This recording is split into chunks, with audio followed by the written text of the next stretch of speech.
She was Hollywood's angel, the pure face of goodness, grace, and light. Audiences worshipped her. Critics called her the woman who could make sin look holy. But one scandal destroyed it all. In 1949, Ingrid Bergman, star of Casablanca and Gaslight, the woman America called perfect, wrote a letter that would end her career. It was addressed to one man, Roberto Rossellini, an Italian director known for making films about adultery, poverty, and war. In that letter, she confessed she loved him and she wanted to make a movie with him. When she left her husband and daughter to be with him, the world turned on her overnight. The woman who once embodied virtue became the most hated name in Hollywood. The U.S. Senate denounced her on live radio. Churches called her a powerful influence for evil. One senator declared, "We should deport her like we would any other foreign disgrace." Ingrid Bergman didn't commit a crime. She simply fell in love. But in the eyes of a country that built her into a saint, love was the ultimate sin. Her career collapsed. She was exiled from America. She gave birth to a child the world called illegitimate. The woman who once brought hope to millions was now branded a fallen angel. Yet what no one knew then was that this scandal wouldn't destroy her. It would make her immortal. Before Hollywood made her an angel, Ingrid Bergman was just a quiet girl from Stockholm, born in 1915 to a grieving father and a mother who would die before she turned 3. Her childhood was framed in loneliness and photographs. Her father, an amateur photographer, adored her, capturing her smile in hundreds of pictures, as if he sensed how fleeting her childhood would be. When he died of cancer when she was 13, Ingrid said it felt as if the world had turned to ice. From then on, she was an orphan with a dream and a promise. She would make her name mean something. At 18, she won a scholarship to the Royal Dramatic Theatre of Stockholm, the same school that had trained Greta Garbo. The instructors saw immediately what the world would soon see, a naturalness that the camera couldn't resist. No makeup, no affectation, just truth. Her early Swedish films caught the attention of American producer David O. Selznick, the man behind Gone with the Wind. He saw in her something new, a face that could radiate purity without artifice, beauty without vanity. In 1939, she arrived in Hollywood with limited English, one suitcase, and a kind of innocence that would soon become her trademark. Then came Casablanca. Opposite Humphrey Bogart, she became the definition of heartbreak, the woman torn between duty and desire. Every glance, every tear, every whisper of "we'll always have Paris" etched her name into cinematic eternity. Audiences didn't just love Ingrid Bergman, they trusted her. To post-war America, she was not just a movie star. She was a symbol of goodness in a world rebuilding itself from chaos. The perfect woman, the perfect mother, the perfect wife. But perfection is a prison, and the bars were closing in. Behind her calm smile, Ingrid longed for something more than the polished dreams Hollywood sold. She wanted art, freedom, life that felt real, not rehearsed. So when she saw a film by Italian director Roberto Rossellini, she was transfixed. His movies were raw, human, filled with imperfection and pain, everything Hollywood avoided. And in that darkness, Ingrid saw herself. The saint of the screen had found a man who filmed sinners, and she wanted to be one of them. That decision would shatter everything. Her image, her marriage, her country's love. But it would also set her free. When Ingrid Bergman first saw Roberto Rossellini's Rome Open City, she was mesmerized. It was everything Hollywood wasn't: unpolished, brutal, alive. She wrote him a simple letter that would change both their lives forever. If you need a Swedish actress who speaks English very well, who has not forgotten her German, who is not very understandable in French, and who can only say "ti amo" in Italian, I am ready to come and make a film with you. Rossellini replied immediately, and soon after, Ingrid Bergman, Hollywood's saint, boarded a plane to Italy. At the time, she was still married to Petter Lindstrom, a respected doctor and mother to a young daughter, Pia. But in Rossellini, she found something she had never known in America: chaos, honesty, and freedom. He was passionate, volatile, and utterly unlike anyone she had ever met. They spoke different languages, but understood each other perfectly. Their affair began on the set of Stromboli 1950. The chemistry between them was uncontrollable, so real that the camera became almost irrelevant. When news broke that she was pregnant with Rossellini's child, the reaction was instant and vicious. America turned on her overnight. The same senators who once praised her as a model of virtue now called her a homewrecker, a moral threat, an indecent woman. The Catholic Church banned her films. Letters poured into MGM, demanding that her name be erased from all advertisements. One U.S. senator even stood before Congress and shouted, "Ingrid Bergman has perpetrated an assault upon the institution of marriage. She is a powerful influence for evil." She was blacklisted, exiled from Hollywood, and forbidden from entering the United States. In an era obsessed with morality, Ingrid Bergman had committed the worst possible crime. She had lived truthfully, but she didn't hide. She married Rossellini, gave birth to their son Roberto, and later to twin daughters, Isabella and Ingrid Jr. She built a new life in Italy, far from the glamour, in the harsh realism of Rossellini's films. The same woman who once symbolized cinematic purity now walked barefoot through volcanic ash in Stromboli raw, exhausted, stripped of artifice. She was no longer acting for Hollywood. She was living for herself. Yet freedom had its own price. Rossellini was brilliant, but demanding, controlling, unfaithful, and obsessed with his art. Their marriage, like his films, blurred the line between love and torment. Ingrid later said, "He wanted to direct not just my movies, but my life." By 1957, she could take no more. The woman who had once risked everything to be with him finally walked away. Her reputation was in ruins. She had lost her country, her career, her image, everything but her integrity. But fate wasn't done with her yet. A few years later, a letter arrived from Hollywood.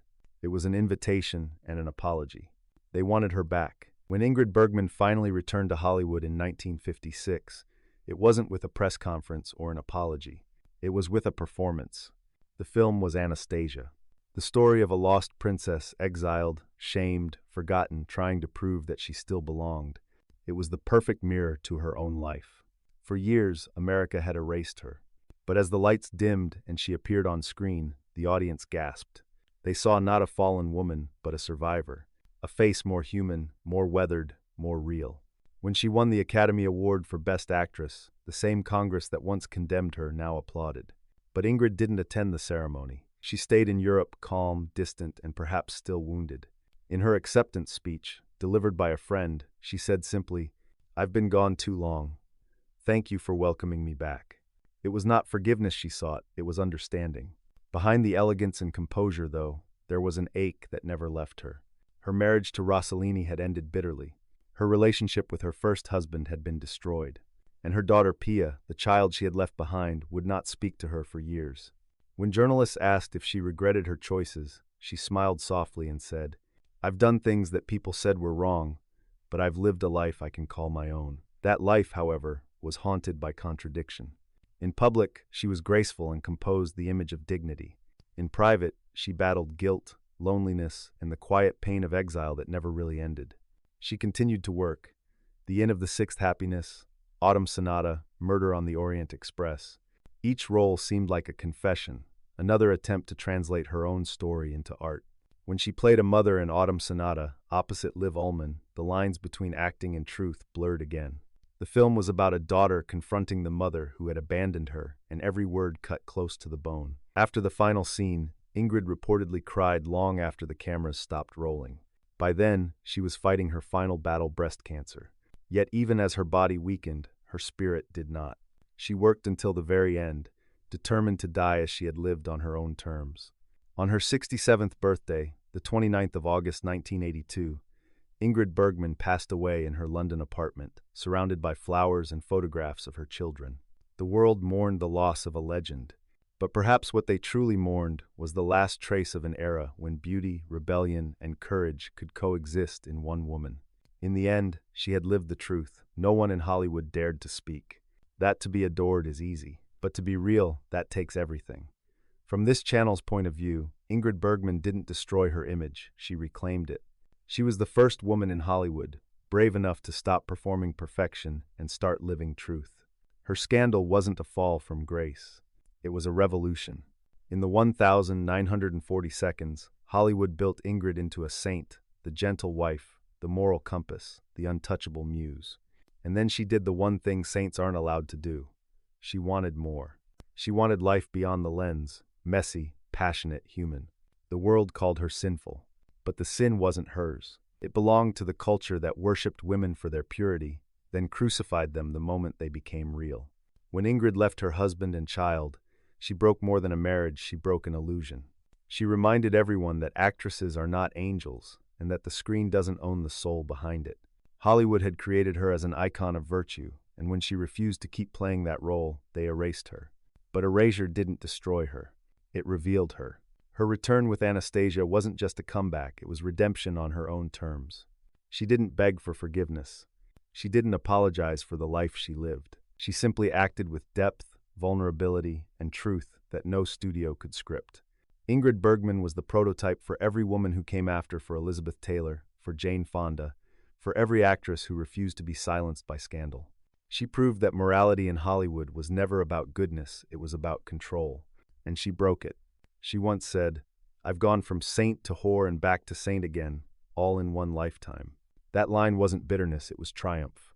Because she had survived the cycle that consumes most stars, adoration, judgment, and oblivion. The public tried to make her a symbol of shame, but history made her something greater. The woman who taught Hollywood how to forgive, not just others, but itself. In the end, Ingrid Bergman wasn't ruined by her choices.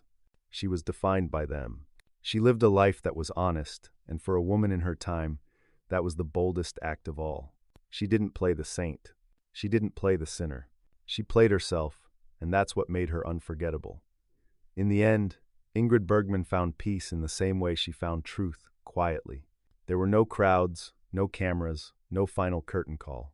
Just the sound of rain against her London window and the scent of lilies beside her bed. She had spent a lifetime being adored, condemned, forgiven, and reborn. But what she wanted, in her final years, wasn't redemption. It was rest. She once said, "Happiness is good health and a bad memory." Maybe that was her secret to forgive the world by forgetting it. Her story began in light, fell into shadow, and returned to grace not because the world changed, but because she refused to be defined by it. Even now, when her face flickers across old film reels, there's something eternal in her eyes, that mix of warmth and distance, like someone who's seen everything and still chooses kindness. She was the saint who sinned, the exile who returned, the woman who refused to stay silent about being human. Her scandal became history, her defiance became art, and her truth became legend.